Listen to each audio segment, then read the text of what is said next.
Maintenant, passons aux choses sérieuses. Wow! Écoutez ça!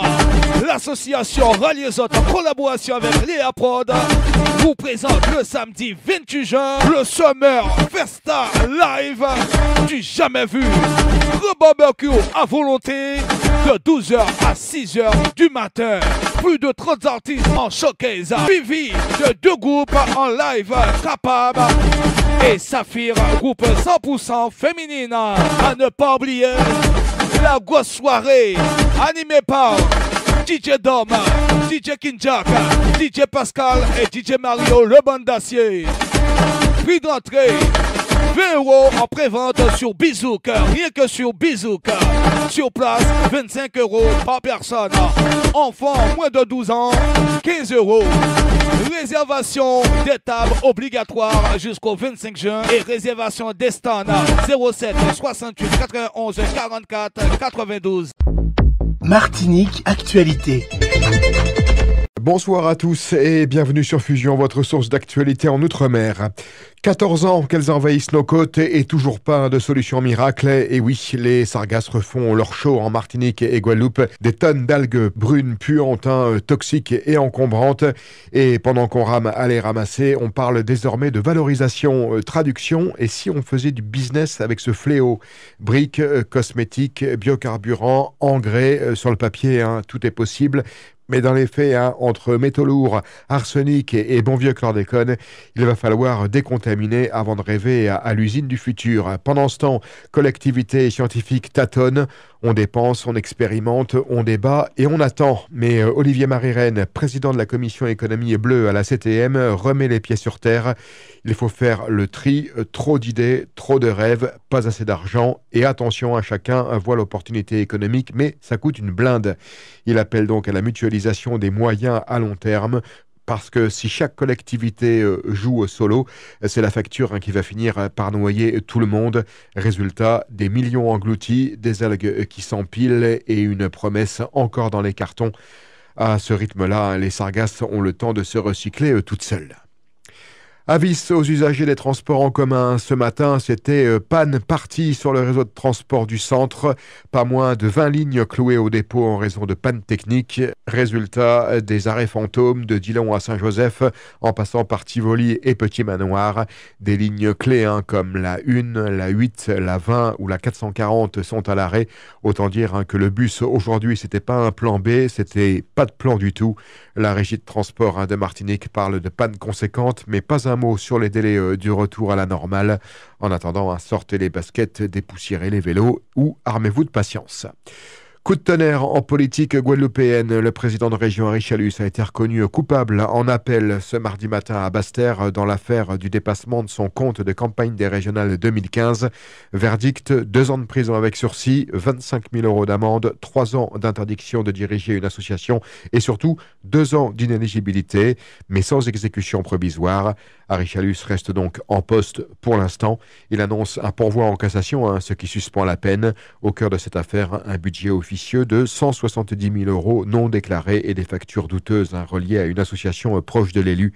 Une affaire qui n'a peut-être pas encore livré son dernier mot. Et c'est aussi une condamnation pour l'ancien patron d'Air Antilles. Éric Coury a été reconnu coupable ce mardi par le tribunal correctionnel de Pointe-à-Pitre. Il écope de 18 mois de prison avec sursis, 100 000 € d'amende, 3 ans d'interdiction de gérer et 5 ans d'exclusion des marchés publics. En cause, un détournement présumé du chômage partiel durant la crise du Covid. La justice estime à près de 4 millions d'euros les sommes indûment perçues alors que la compagnie aurait pu poursuivre ses activités. Son avocat a annoncé qu'un appel serait interjeté, mais la sentence marque déjà une chute sévère pour l'ex-dirigeant de la compagnie antillaise. Ce mardi, au Sénat, le sénateur martiniquais Frédéric Buval a ressorti un vieux dossier qui prend la poussière, la Charte européenne des langues régionales signée par la France en 1992, mais toujours pas ratifiée. Pourquoi ? Parce que selon le Conseil constitutionnel, reconnaître nos langues, ce serait trahir l'indivisible, la sacrée, l'intouchable République, une et indivisible. Rien que ça, on écoute le sénateur Frédéric Buval. De ce fait, la ratification de la Charte est un sujet qui suscite beaucoup d'attentes, notamment pour la préservation et la valorisation du créole. Le créole est une langue régionale française parlée au quotidien par des millions de personnes des territoires d'outre-mer et fait partie de ces langues dont la survie et la transmission sont essentielles pour la diversité culturelle de notre pays. Il est utilisé pour transmettre des savoirs, des traditions et des pratiques culturelles, notamment dans la musique, la poésie et les arts. En 2010, l'UNESCO a même inscrit le créole sur la liste des langues patrimoniales mondiales dans le cadre de son programme Mémoire du monde. La ratification de la charte pourrait donc offrir une opportunité pour renforcer la place du créole en assurant sa préservation et sa transmission tout en respectant l'unité nationale de la langue française. Or, si certains soulèvent l'obstacle constitutionnel et notamment le principe d'indivisibilité de la République prévu à l'article 2 de la Constitution, qui dispose que la langue de la République est le français, il se trouve que l'article 75-1 de la même Constitution reconnaît les langues régionales comme faisant partie du patrimoine de la France. Aussi, il s'agirait de trouver le juste équilibre pour protéger et promouvoir les langues régionales à travers un ensemble de mesures qui respectent à la fois les droits individuels et collectifs, sans entrer en contradiction avec la place du français au centre et comme fondement de nos modèles républicains. Aussi, ma question sera simple. Comment le gouvernement compte concrètement traduire cette reconnaissance dans les politiques publiques et quelles solutions pourraient être envisagées pour surmonter les obstacles liés à la ratification de la charte, notamment en termes de modifications législatives ou constitutionnelles. Et en réponse à la ministre chargée du Travail et de l'Emploi, Astrid Panosyan a sorti le grand complet républicain. On ne la ratifie pas, mais promis, juré, on fait des efforts. Vous avez raison de rappeler que la France n'a pas ratifié la charte européenne des langues régionales ou minoritaires, mais elle applique, en tout cas, elle s'efforce d'appliquer pleinement les 39 engagements qu'elle a pris au moment de sa signature et qui concernent l'enseignement, la culture, les médias, la vie sociale et économique ou les services publics, puisque nous parlons de langues extrêmement vivantes et répandues, et en particulier dans votre département. Le veto du Conseil constitutionnel portait précisément sur les principes d'indivisibilité de la République, d'égalité devant la loi, d'unicité du peuple français et d'usage officiel de la langue française et non sur l'ensemble du texte. Et dans ce cadre, le gouvernement met vraiment tout en œuvre pour que nos politiques publiques soient aussi au service de la diversité culturelle et linguistique. Ces dernières années, faut-il le rappeler, il y a quand même eu une dynamique nouvelle qui a vu le jour. D'abord, grâce à l'adoption en 2021 de la loi sur la protection patrimoniale des langues régionales et à leur promotion, la loi dite MOLAC, puis la création en 2022 du Conseil national des langues et des cultures régionales, mais aussi des dispositifs État-région, dont la signature d'un pacte linguistique entre le ministère de la Culture et la Réunion en 2023. Régulièrement, il y a des états généraux du multilinguisme dans les Outre-mer, qui permettent aussi des avancées dans les champs sociaux, culturels, numériques, éducatifs. Le dialogue avec les collectivités, les élus, pour la promotion des langues est constant et soutenu budgétairement avec volontarisme. 900 000 € en 2022 et 2 millions d'euros depuis. Et donc, nous continuons à vouloir faire vivre ce plurilinguisme dans le respect, effectivement, de l'unicité de la nation française. Air Caraïbes et le comité martiniquais du tourisme mettent les voiles vers l'Hexagone. Les deux partenaires ont lancé une grande opération pour renforcer l'attractivité de la Martinique auprès du public métropolitain. Au programme, une campagne digitale conjointe, un tarif promotionnel aller-retour à partir de 529 € et même un quiz interactif à partir du 26 mai. Objectif, faire découvrir ou redécouvrir les trésors de l'île aux fleurs. Un partenariat qui mise sur un tourisme durable, accessible et bénéfique pour tous les acteurs du territoire. Air Caraïbes met son réseau transatlantique à contribution.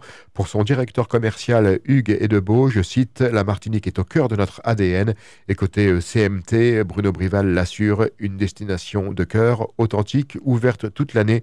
Une campagne qui s'annonce comme un vent porteur pour le tourisme martiniquais.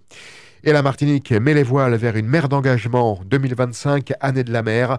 La France hisse haut ses ambitions océaniques et la Martinique ne compte pas rester à quai.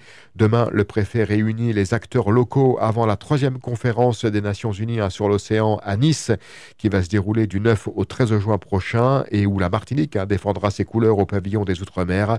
Objectif, préserver l'océan, protéger les coraux, éduquer la jeunesse, verdir le transport maritime et dire adieu au plastique.